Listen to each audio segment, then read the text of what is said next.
le psaume 119 et on lit à partir du verset 63. Je commence la lecture, puis s'il y en a qui veulent suivre, vous pouvez le faire.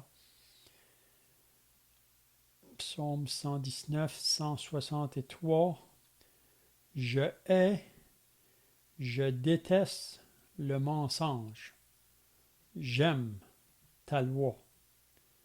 7 fois le jour, je te célèbre à cause des lois de ta justice. Il y a beaucoup de paix pour ceux qui aiment ta loi, et il ne leur arrive aucun malheur. J'espère en ton salut, ô Éternel, et je pratique tes commandements. Mon âme observe tes préceptes et je les aime beaucoup. Donc pour ceux qui viennent d'ajouter, là on est dans le psaume 119. On est maintenant au verset 168.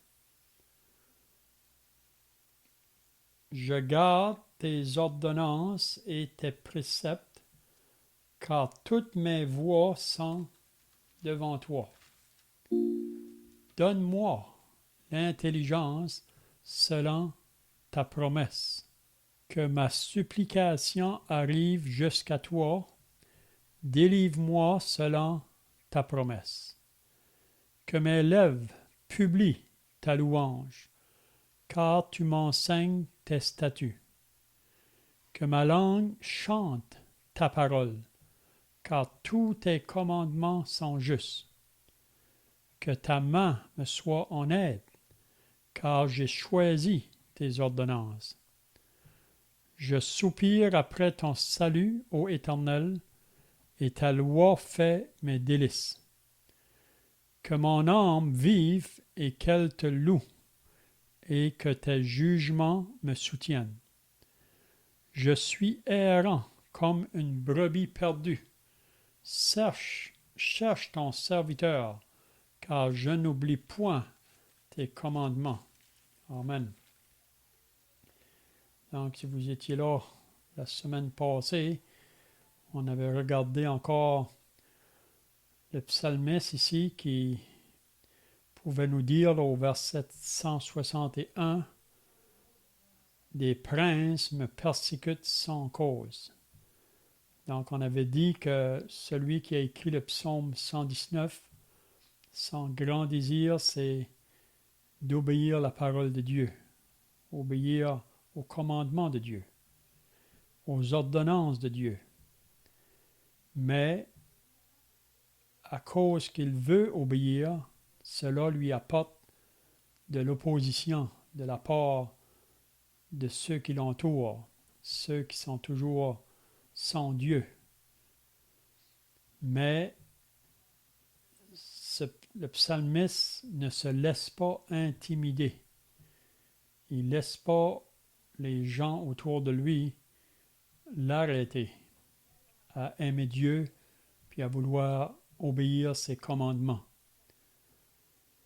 Donc ça prend la grâce de Dieu, puis aussi il faut être en bonne communion avec Dieu pour vouloir toujours lui être agréable, même si que ceux qui nous entourent vont nous calomnier, ils vont nous blesser par des paroles, ils vont se moquer de nous.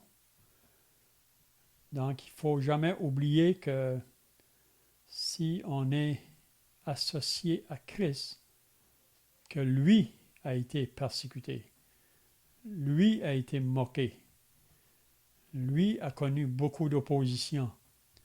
Si vous lisez les 4 évangiles, même dans sa propre famille, ses frères ne croyaient pas en lui.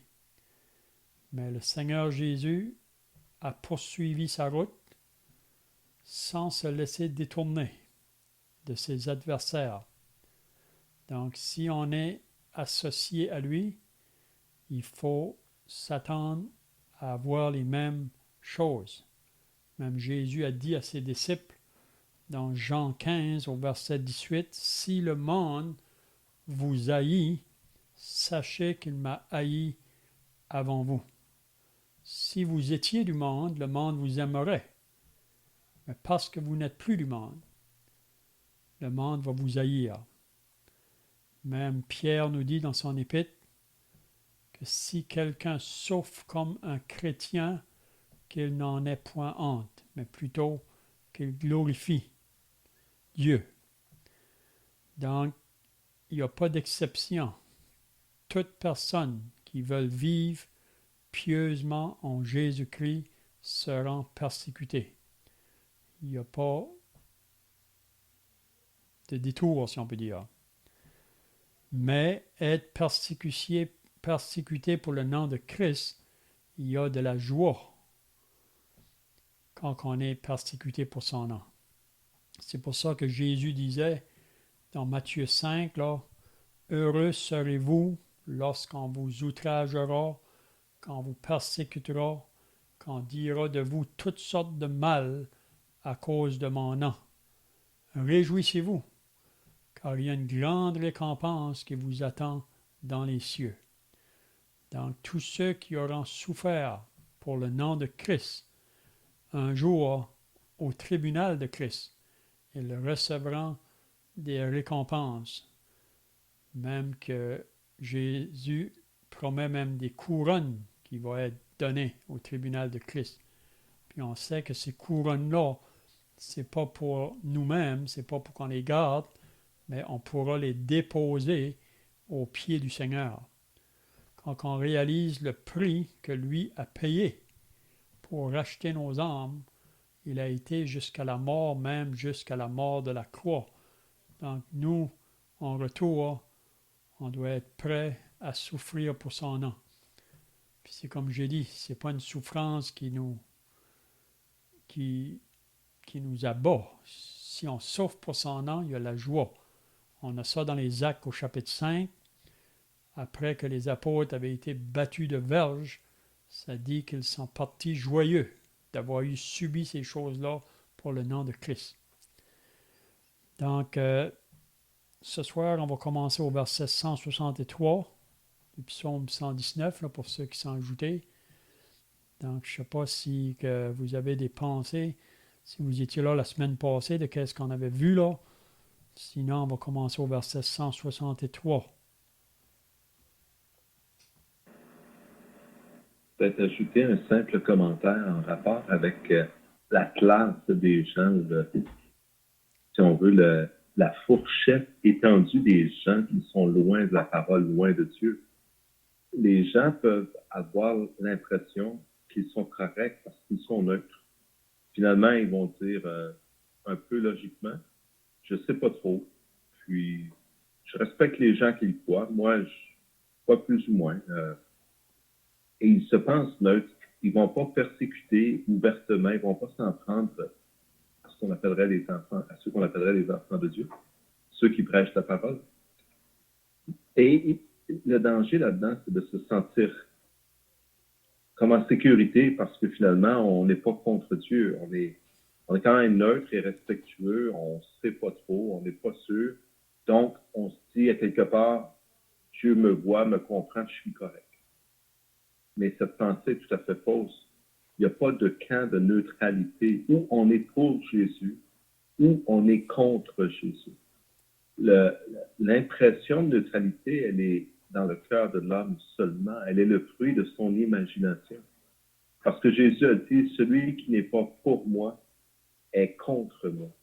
Donc, c'est clairement une parole qui nous vient du Seigneur Jésus et qui établit les deux clans de façon très marquée, très distincte. Et dans le camp de ceux qui sont contre Jésus, il peut y avoir des gens très religieux. On peut même penser aux hommes religieux du temps de Jésus qui, d'ailleurs, ont mis Jésus à mort. Et il peut y avoir des gens très indifférents. On peut penser aux Athéniens. Quand Paul est allé là, il leur a prêché. Et puis, quand il a parlé de la résurrection, il dit, bon, on s'entendra là-dessus une autre fois. Donc, ils sont pas sautés sur Paul pour le tuer ou pour lui faire quoi que ce soit. Ils ont été plutôt indifférents, ils ont laissé passer. Donc, la fourchette est très, très étendue des gens qui se pensent corrects, C'est ce qui est triste. C'est que les gens, parce qu'ils ont adopté l'espèce de neutralité ou de respect envers les autres ou envers les autres religions, en appliquant même, on pourrait penser ce qu'on appelle la règle d'or, hein. Fais aux autres ce que tu aimerais qu'on te fasse à toi, ou aime ton prochain comme toi-même. Donc, les gens se pensent corrects, mais c'est faux, et c'est une fausse impression. C'est un peu ce que je voulais décrier ici. Et quand on lit ce psaume, euh, pensons par exemple au verset 158, je vois avec dégoût des traîtres qui n'observent pas ta parole. Donc, il est question de dégoût et de traître. Pourquoi? Parce que c'est des gens qui ne se sont pas attachés à la parole. Ce qui est le référentiel, ce qui est le facteur distinctif, si on veut, c'est l'attachement à la parole, le respect de la parole, reconnaître la parole. Parce que la parole, c'est la parole de Christ. Elle nous parle de Dieu, de ce que Dieu pense, de ce qu'il est, de ce qu'il veut, et non pas de ce que nous pensons, nous, ce que nous voulons, nous, ce que nous croyons. Mais c'est vraiment de... Et le texte qu'on vient de lire, Psaume 158, verset 158, est quand même fort. Ça parle de dégoût et de traite. Donc, les gens, probablement, lorsqu'ils se regardent eux-mêmes, ne se voient pas de cette façon-là. Mais il faut réaliser que pour Dieu, c'est très sérieux. Il faut réaliser, encore une fois, toute la clé de cette réalité du péché se trouve dans le jardin d'Éden. Il faut réaliser que Adam et Ève n'ont commis qu'un péché. Ils n'ont tué personne, ils n'ont pas violé personne, ils n'ont pas commis d'infamie, ils ont simplement mangé du fruit dont Dieu avait dit, tu n'en mangeras pas. Donc, c'est la désobéissance à la parole de Dieu. Et ça a été la fin de cette parfaite communion immédiatement, cette communion qu'ils avaient avec Dieu. Donc, c'est vraiment l'idée de s'éloigner de la parole. Jésus a dit, celui qui veut être grand dans le royaume des cieux, bien, il va enseigner, il va garder ma parole. Je vais juste peut-être rajouter cette distinction avec les années. Elle m'est devenue tellement claire et autrefois, elle était tellement obscure, cette pensée, tellement comme inaccessible. Mais c'est réellement la pensée de Dieu. C'est ça, on peut pas rester neutre, comme tu viens de dire, parce que parfois, en visitant les personnes, c'est ça qu'ils voudraient nous dire. Nous, on n'est pas pour, on n'est pas contre, on est comme entre les deux, mais on ne peut pas rester neutre devant le Seigneur Jésus. Vous savez, quand que Pilate a demandé à la foule, « Qui voulez-vous que je vous relâche, Jésus ou Barabbas ?» Donc la foule était placée devant un choix. C'est Barabbas ou Jésus. Mais si vous vous rappelez, la foule a crié, « Relâche-nous Barabbas, le coupable, et crucifie Jésus, l'innocent. » Donc, personne ne peut être neutre. C'est pour ça que Jésus dit qu'il y a deux chemins, le chemin large ou le chemin étroit. Puis on est né par nature sur le chemin large parce qu'on est né avec la nature du péché. Puis c'est juste question de temps que l'enfant va le démontrer, là. On sait si qu'un enfant meurt dans son état d'innocence, qui n'est pas encore rendu à l'âge de raison, il sera accepté par Dieu. Mais le moment qu'on peut distinguer entre le bien et le mal, on prend le chemin du mal parce que c'est notre nature. C'est pour ça que Jésus nous invite d'entrer par la porte étroite, le chemin qui mène à la vie. Il dit qu'il y en a peu qui trouvent ce chemin-là, mais beaucoup marchent sur le chemin large. Donc on ne peut pas rester neutre. Ça, c'est un point qu'il faut bien comprendre. Donc, si on arrive au verset 163 maintenant, le psalmiste va dire « Je hais, je déteste le mensonge, j'aime ta loi. » Donc ici, il nous dit qu'il hait.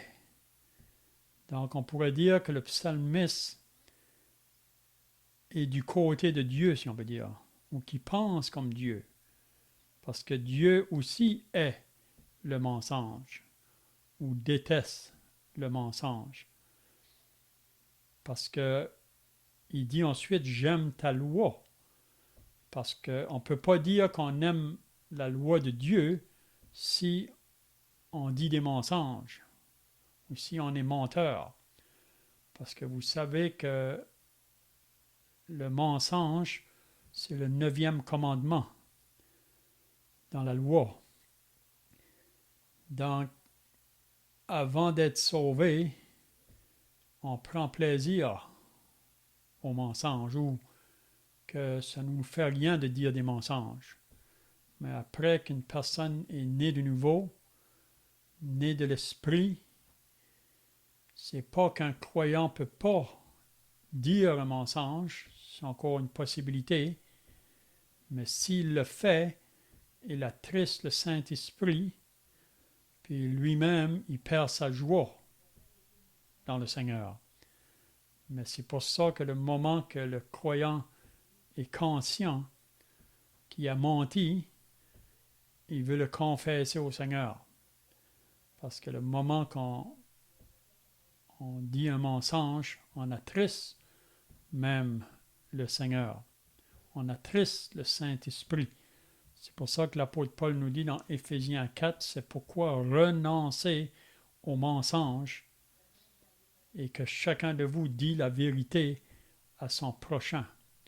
Parce que si on est associé avec le Dieu de vérité, on devrait être de ceux qui disent la vérité. Parce que vous savez qu'on vit dans un monde aujourd'hui où on voudrait nous faire croire qu'il y a des mensonges blancs, des mensonges qui sont innocents. Ça, c'est faux. Le mensonge est toujours le mensonge, comme le vol est le vol, ou l'adultère est l'adultère, ou le meurtre est le meurtre. La convoitise, c'est la convoitise. Donc ici, il dit « je hais, je déteste le mensonge » parce que vous savez, celui qui est la tête ou le chef du mensonge, c'est le diable. Même Jésus le décrit comme le père du mensonge.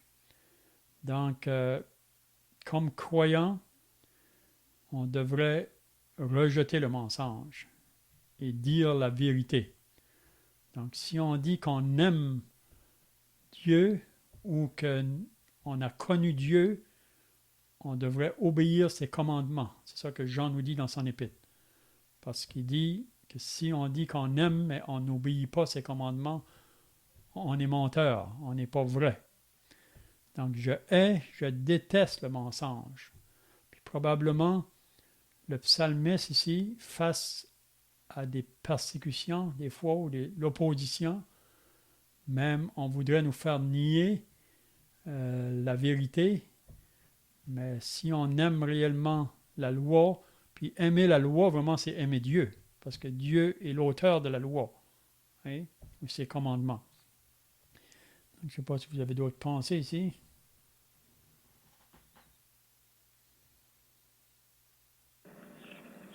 C'est une petite pensée évidente, mais qui glisse parfois dans notre esprit. S'il hait et qu'il déteste le mensonge et qu'il aime la loi, c'est donc dire que la loi de l'Éternel n'est point mensonge. Bon, c'est une évidence, on pourrait penser, puisque Dieu est vérité, mais c'est bon de le rappeler. Les gens, parfois, vont dire « Ah, je ne sais pas. Si on ne sait pas, on peut apprendre plein de choses, et si ce qu'on apprend, c'est le mensonge, on n'a en fin de compte rien appris, quelle que soit la reconnaissance ou le diplôme que cela nous apporte. Mais si on plonge nos regards dans la loi parfaite de Dieu et qu'on apprend par la parole, on étudie à ce moment-là la vérité. Et on se souvient que c'est pas clair pour tout le monde qu'est-ce que la vérité.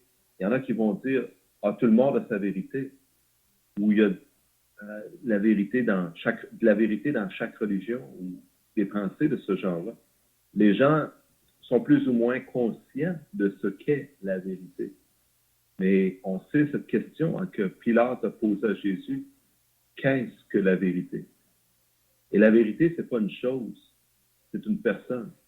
Jésus a déclaré, je suis le chemin, la vérité et la vie. Donc, en réalité, la parole de Dieu et Dieu, ça fait un. Et Jésus s'associe avec cette même vérité. Il est la vérité. Il est Dieu.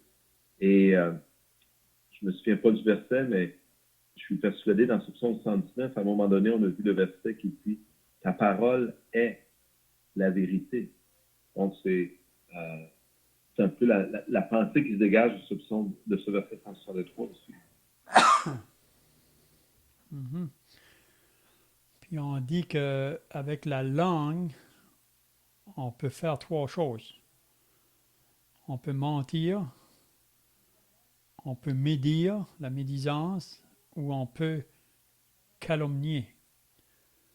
Puis comme Jacques nous dit dans son épître, que la langue est un petit membre dans le corps, mais qu'elle peut faire beaucoup de mal. Beaucoup de mal. Il le compare même à un petit feu qui peut embrasser une grande forêt. Donc avec la langue, on peut faire beaucoup de mal. Parce qu'on est né pécheur, à moins d'être né de Dieu, né de l'Esprit de Dieu, notre langue est utilisée souvent pour ces trois choses-là. Le mensonge, la médisance, c'est de parler de quelque chose vrai d'une personne, mais c'est dans le but de la nuire ou de détruire sa réputation. Puis la calomnie, c'est dire quelque chose de faux de quelqu'un. Vous savez, peut-être qu'on pourrait tourner là dans l'Épître aux Romains, il nous dit vraiment ce que la langue fait dans le monde. Dans Romains au chapitre 3,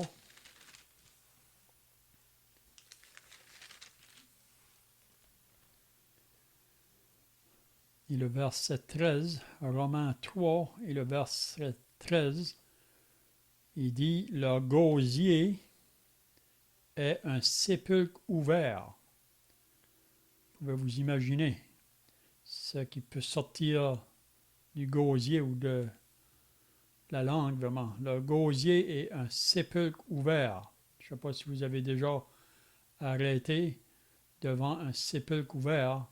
C'est pas trop bon. Il dit ensuite, ils se servent de leur langue pour tromper. Donc aujourd'hui, on peut utiliser la langue pour toutes sortes de choses. Puis c'est dans le but de soit tromper les gens, puis c'est souvent face au commerce, là, il y a beaucoup de fraude qui peut être faite, puis on utilise beaucoup la langue. Ils se servent de leur langue pour tromper, et ils ont sur leurs lèvres un venin d'aspic. Leur bouche est pleine de malédiction et d'amertume. Donc c'est ça que Paul dit, que la race humaine, quand elle utilise sa langue, c'est souvent pour ces choses-là. Puis si on lit après, il nous parle des pieds. Qu'est-ce que les pieds font? Donc, je déteste le mensonge, j'aime ta loi. Donc ça devrait caractériser tous les enfants de Dieu, vraiment. Tous ceux qui disent d'appartenir au Seigneur devraient pas vouloir s'associer avec le mensonge parce qu'on est maintenant associé au Dieu de vérité. Eh bien, donc le verset 164 maintenant, il dit « 7 fois le jour je te célèbre à cause des lois de ta justice. » Donc, qu'est-ce qu'il veut nous dire ici? 7 fois le jour je te loue. On voit ça dans une autre version. À cause des lois de ta justice. Qu'est-ce qu'on pourrait comprendre ici?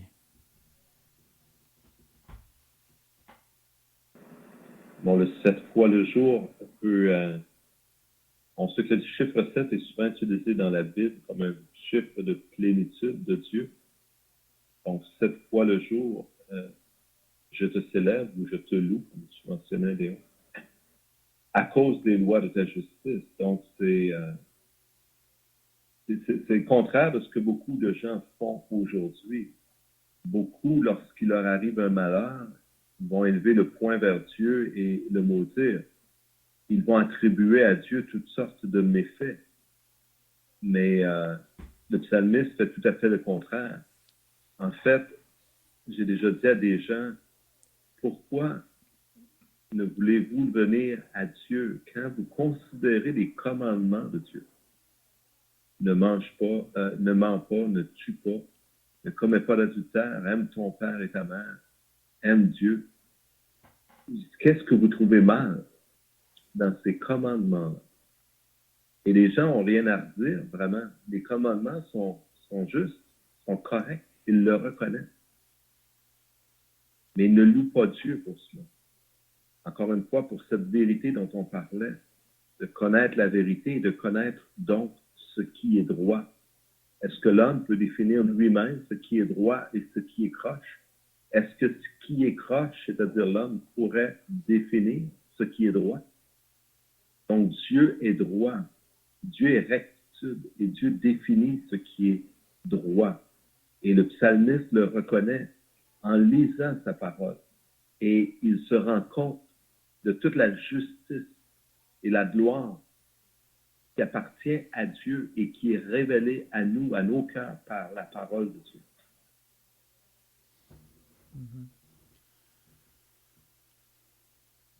Donc, ça devrait être l'attitude de chaque croyant de louer Dieu, puis on devrait le faire pendant le jour, à chaque jour, même le matin. C'est pour ça que c'est important de lire la parole, parce qu'en lisant la parole, on apprend à connaître la pensée de Dieu ou la voix de Dieu. C'est pour ça qu'au début du psaume, là, le psalmiste disait « Je serre ta parole dans mon cœur afin de ne point pécher contre toi ». Donc, plus qu'on lit la parole, plus qu'on comprend la pensée de Dieu et la voix de Dieu, puis on peut juste dire que Dieu est juste, Dieu est bon. Tout ce qui vient de lui, c'est seulement le bien. Hein? Donc, 7 fois le jour, je te célèbre. On pourrait penser, même quand on est dans la prière, on pense à Daniel qui priait 3 fois par jour, ça dit, le matin, le midi, le soir. Puis pendant sa prière, il pouvait louer son Dieu. Puis si on s'arrête, le croyant, il passe beaucoup de temps à chaque jour à la parole et à la prière. Vous savez, le matin, ça devrait être notre exercice. Même quand ça vient le temps de prendre notre nourriture, on devrait remercier le Seigneur pour la nourriture qu'on a chaque jour, et pour tous les autres bienfaits qu'il nous accorde. Donc, on peut dire qu'à chaque jour, on a des rendez-vous comme ça là, avec notre Dieu. Donc, le psalmiste dit, lui, 7 fois le jour, je te célèbre. Donc, à chaque fois qu'on s'approche de Dieu, on peut le louer, on peut le célébrer, on peut l'exalter, parce que toutes ces lois sont justes, parfaites. Puis juste, si vous lisez le verset après, regardez qu'est-ce qu'il dit. Il y a beaucoup de paix pour ceux qui aiment ta loi. Donc, si vous voulez avoir la paix de Dieu dans le cœur, c'est d'aimer la loi de Dieu, vouloir obéir sa loi. Parce qu'en obéissant Dieu, c'est ça la paix qu'on peut avoir de jour en jour. Il dit, il y a beaucoup de paix pour ceux qui aiment ta loi. Et il ne leur arrive aucun malheur. C'est pas que le croyant ne va pas rencontrer des difficultés ou des tempêtes sur son chemin, mais tout en marchant, même face à des tempêtes, souvent parfois on ne se soumet pas à la tempête. Souvent on résiste au chemin que Dieu nous a tracé. Puis c'est souvent dans ce temps-là qu'on perd la paix de Dieu. Mais vraiment, si on est exercé, comme l'apôtre Paul peut nous dire là, dans son épître aux Philippiens, il dit « J'ai appris à être content dans l'état où je me trouve. » Donc Paul n'a pas toujours connu ça. Il a appris ça. Puis c'est à mesure qu'il a avancé dans les pensées de Dieu et dans les voies de Dieu. Paul a compris que toute chose concourt au bien pour ceux qui aiment Dieu. Donc j'ai appris à être content dans l'état où je me trouve. Si je suis dans l'abondance, je suis content. Si je suis dans la disette, je suis content.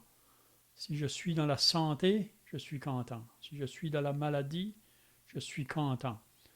Donc, il y a beaucoup de paix pour ceux qui aiment ta loi, et il ne leur arrive aucun malheur. Même le Seigneur nous a promis d'être avec nous sur la route. Il ne nous a jamais dit qu'on n'aurait pas des temps de difficulté ou d'épreuves. Puis souvent pour le chrétien, souvent quand que les épreuves arrivent, c'est Dieu qui le permet dans un but pour nous affermir dans notre foi, nous faire grandir dans les choses spirituelles. Ça va un peu comme le psaume 23. L'Éternel est mon berger, je ne manquerai de rien. Il me fait reposer dans de verts pâturages, il me dirige près des eaux paisibles, il restaure mon âme. Quand je marche dans la vallée de l'ombre de la mort, je ne crains aucun mal car tu es avec moi. Donc ça, c'est vraiment la communion avec Dieu, là, d'être confiant que Dieu ne va jamais nous délaisser. C'est ça qu'on lit dans l'Épître aux Hébreux. Je ne te délaisserai point, je ne t'abandonnerai point, tu n'as pas à craindre que peuvent me faire les hommes. Hein? Donc, je ne sais pas si vous avez d'autres pensées là.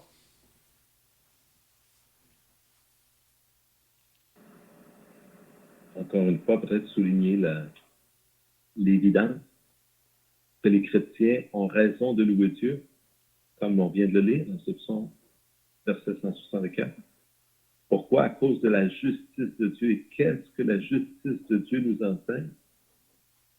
Quand on regarde à la croix, c'est là où la justice et l'amour de Dieu sont en même temps révélés. Dieu est juste et ne peut laisser impuni le péché. Mais à la croix, on voit que Dieu ne nous a pas punis, nous les injustes, mais qu'il a puni son Fils, qui a accepté de prendre sur lui nos fardeaux et nos iniquités, notre injustice. Et Dieu nous a imputé sa justice, la justice de son Fils, le Seigneur Jésus-Christ. Et c'est un profond sujet de célébration et de louange envers Dieu de la part de tous les chrétiens, de reconnaître cette justice de Dieu qui nous a épargnés. Dieu a été juste tout en ne condamnant pas les coupables. Il a à la place condamné son Fils qui a accepté, encore une fois, donc de payer le prix. Et voilà un grand sujet de réjouissance. Pour nous, quelles que soient les circonstances, on peut se réjouir de la justice et du salut de Dieu manifesté à la croix.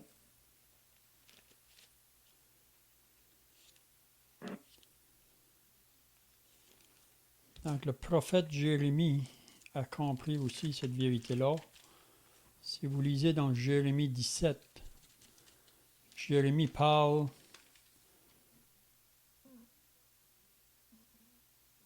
au verset 5, il nous dit premièrement, « Maudit soit l'homme qui se confie dans l'homme,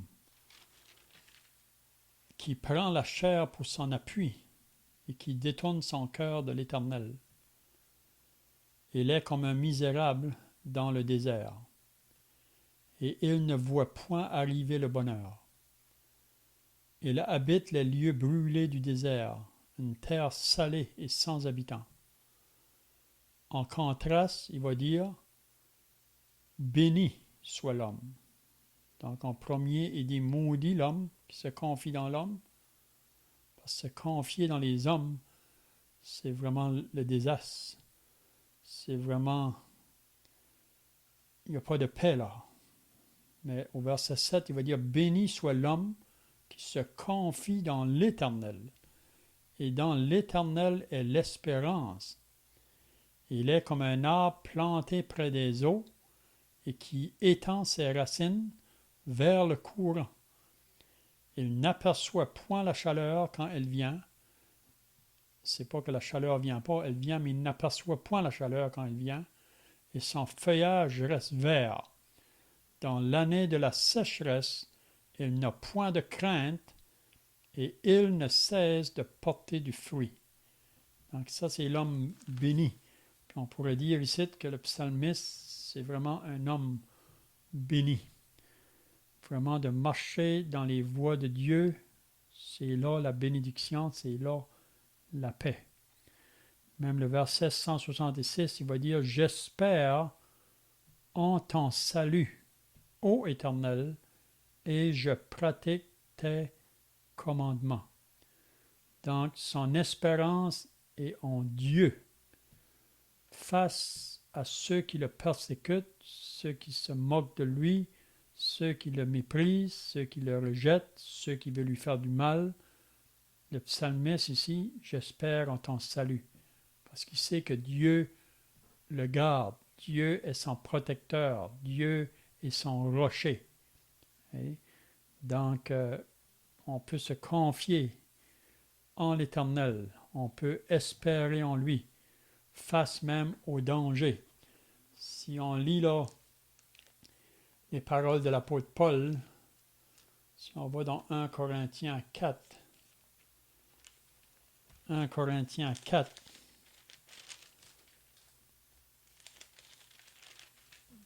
Paul mentionne à cause de Christ, il dit au verset 10, 1 Corinthiens 4 au verset 10, nous sommes fous à cause de Christ. Mais vous, vous êtes sages en parlant aux Corinthiens en Christ.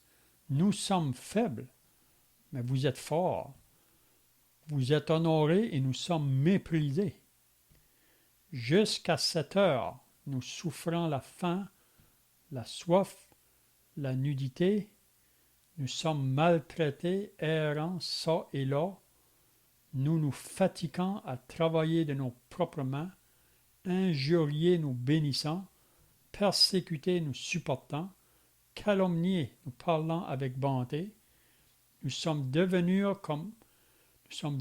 comme les balayures du monde, le rebut de tous jusqu'à maintenant.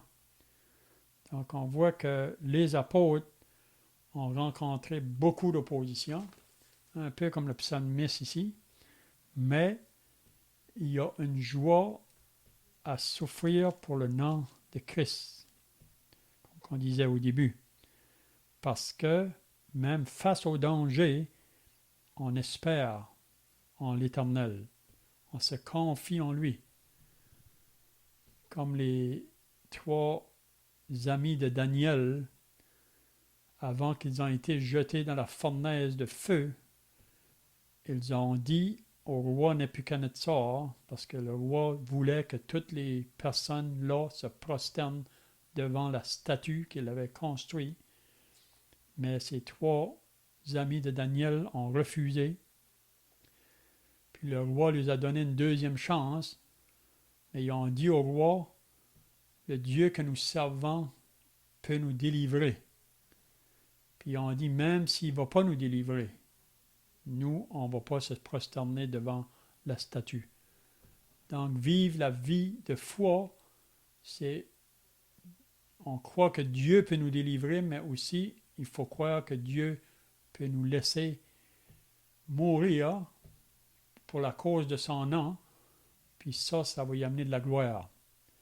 Donc, mourir pour son nom, même qu'il y a une couronne qui est appelée à être donnée. Donc, j'espère en ton salut, ô Éternel, et je pratique tes commandements. Donc, on voit là qu'il n'y a pas rien qui va le détourner. Il ne va pas faire de compromis. Il ne va pas se laisser intimider. Mon âme observe tes préceptes et je les aime beaucoup. Donc, c'est vraiment un attachement. Puis, ça devrait être le désir de chaque croyant, vraiment, d'être comme ce psalmiste-là. Je ne sais pas si vous avez d'autres pensées. Là, je vois que le temps va passer.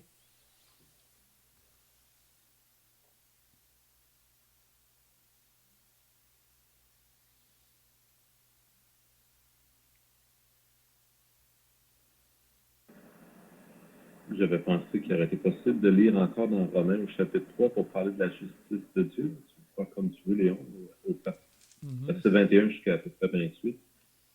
Mais j'avais une question en rapport avec ce qu'on a dit au tout début, c'est-à-dire que l'homme de Dieu est rejeté. Hein. Celui qui vit par la foi va être persécuté, c'est écrit.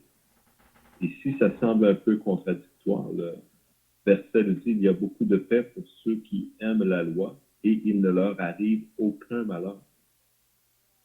Donc, il ne leur arrive aucun malheur. C'est comme si ça venait annuler ce qu'on disait tout à l'heure, c'est-à-dire même ce que Jésus a annoncé, il a clairement dit qu'il serait rejeté, persécuté, etc. Est-ce qu'on peut expliquer cette apparente contradiction? Oui, mais pour moi, qu'est-ce que le psalmiste veut faire comprendre? Que pour le croyant, il n'y a pas de malheur qui peut arriver. Qu'est-ce que je veux dire? Que quand on est du côté de Dieu, même les pires choses qu'on pourrait rencontrer là, face à l'opposition ou la persécution, ça nous amène vraiment, c'est pas des malheurs. Ça nous, comment je dirais, même il y a des chrétiens là, probablement vous avez entendu parler au début de l'Église, dans les temps de grande persécution, on les apportait là pour les fusiller ou les brûler sur des bûchers. Mais ils pouvaient aller là en chantant. Pourtant, à la vue humaine, on dit que ça, c'est terrible. Mais pour le croyant, c'est pour ça que Jésus dit qu'il ne faut pas craindre ceux qui peuvent tuer le corps. Donc, tout ce qui arrive dans le chemin du croyant, à la vue humaine, ça peut paraître, mais avec Dieu, vraiment, je pense que c'est ça la pensée, il ne leur arrive aucun malheur. On va rencontrer toutes sortes de difficultés, c'est ça qu'on voit l'apôtre Paul. Si vous lisez dans 2 Corinthiens 11, Paul dit qu'il était en péril sur les mers, parmi des brigands, même parmi les faux frères. Il a connu toutes sortes de difficultés. Si vous lisez dans 2 Corinthiens 1, à la fin, il dit qu'à chaque jour, il était en danger de mort. Mais pour Paul, vous vous rappelez dans les Actes, c'est au chapitre 20, je pense, quand que les disciples voulaient l'arrêter d'aller à Jérusalem, parce qu'ils savaient qu'on voulait lui faire du mal. Mais pour lui, il dit, je suis prêt à mourir pour le nom de Christ. Hein? Donc, c'est là la pensée, je pense, de dire là, qu'il n'y a pas de malheur vraiment à la fin de compte sur le croyant, parce que toute chose concourt à notre bien. Tout ce qui peut arriver à un croyant, c'est pour notre bien. Je ne sais pas si ça t'aide à comprendre la pensée, là. Et? Ouais, on a aussi les paroles de Jésus, hein, parce que on pourrait penser qu'on est malheureux parce qu'on est persécuté, mais la paix demeure dans le cœur. C'est-à-dire qu'on sait qu'on est dans la volonté du Seigneur. C'est ça. Donc, qu'importe ce qui nous arrive, le cœur demeure en paix. Et Jésus lui-même a dit, on sait ce fameux sermon sur la montagne où il disait, heureux les pauvres en esprit, car le royaume des cieux est à eux. Heureux les affligés, car ils seront consolés. Heureux les débonnaires. Heureux ceux qui ont faim et qui ont soif de justice, car ils seront rassasiés. Donc, il y a cette réalité où Jésus dit pas, et typiquement dans notre société, quand on n'a pas tout matériellement ce qu'il nous faut, ce que l'on désire, les gens se sentent malheureux. Mais Jésus dit exactement le contraire.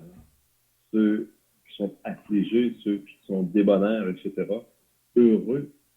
Donc, c'est la pensée de Dieu. Le bonheur ne se trouve pas dans ce que l'on pense posséder, quoique riche ou pauvre. Le bonheur se trouve vraiment dans la connaissance et dans l'obéissance à la parole de Dieu. Ça. Mm-hmm. Ben, c'est bien, donc on va terminer là pour ce soir, puis on pourra continuer au verset 168 la semaine prochaine. Donc on est rendu au dernier bloc, là, parce qu'on dit que le psaume est divisé en 22 parties, de 8 versets. Donc là, on est rendu à la dernière partie, 168 à 176. Donc, on va terminer par la prière, puis on peut chanter un cantique pour terminer.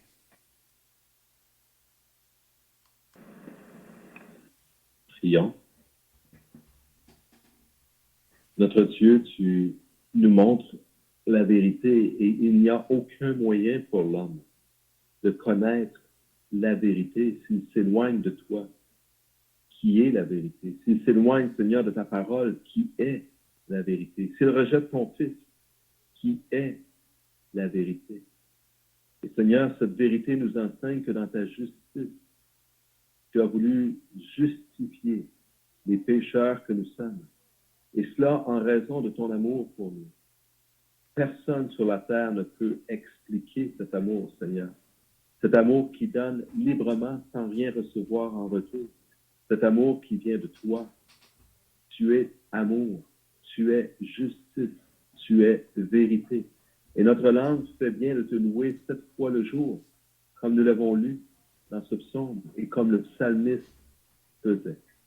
Seigneur notre Dieu, nous te louons pour ta justice qui ne nous condamne pas, mais qui nous purifie, qui nous lave et qui nous rend dignes d'une façon telle que par aucun moyen humain, nous n'aurions pu même rêver, atteindre à un tel niveau de justice et de pureté, à la perfection de ton Fils.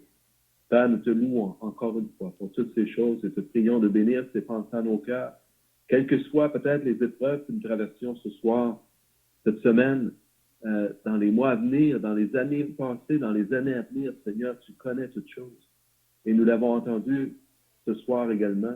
Tu nous as rappelé que tu ne nous abandonnes pas, que tu es avec nous, que tu nous accompagnes. Père, c'est toi-même qui est là, qui est notre berger, selon ce psaume 22, que nous connaissons bien aussi. Notre Dieu, oui, nos cœurs se louent librement par Jésus, notre bien-aimé Sauveur. Amen. Amen. Le psaume 119, et on lit à partir du verset 63. Je commence la lecture, puis s'il y en a qui veulent suivre, vous pouvez le faire. Psaume 119, 163. Je hais, je déteste le mensonge. J'aime ta loi. 7 fois le jour, je te célèbre à cause des lois de ta justice. Il y a beaucoup de paix pour ceux qui aiment ta loi, et il ne leur arrive aucun malheur. J'espère en ton salut, ô Éternel, et je pratique tes commandements. Mon âme observe tes préceptes et je les aime beaucoup. Donc, pour ceux qui viennent d'ajouter, là on est dans le psaume 119. On est maintenant au verset 168. Je garde tes ordonnances et tes préceptes, car toutes mes voies sont devant toi. Donne-moi l'intelligence selon ta promesse. Que ma supplication arrive jusqu'à toi. Délivre-moi selon ta promesse. Que mes lèvres publient ta louange, car tu m'enseignes tes statuts. Que ma langue chante ta parole, car tous tes commandements sont justes. Que ta main me soit en aide, car j'ai choisi tes ordonnances. Je soupire après ton salut, ô Éternel, et ta loi fait mes délices. Que mon âme vive et qu'elle te loue, et que tes jugements me soutiennent.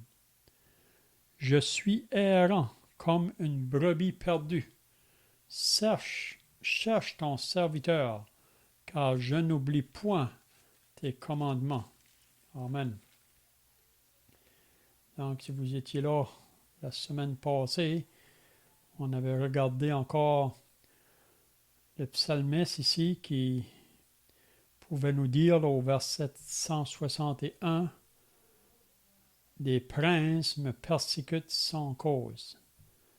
Donc, on avait dit que celui qui a écrit le psaume 119, son grand désir, c'est d'obéir à la parole de Dieu, obéir au commandement de Dieu. aux ordonnances de Dieu. Mais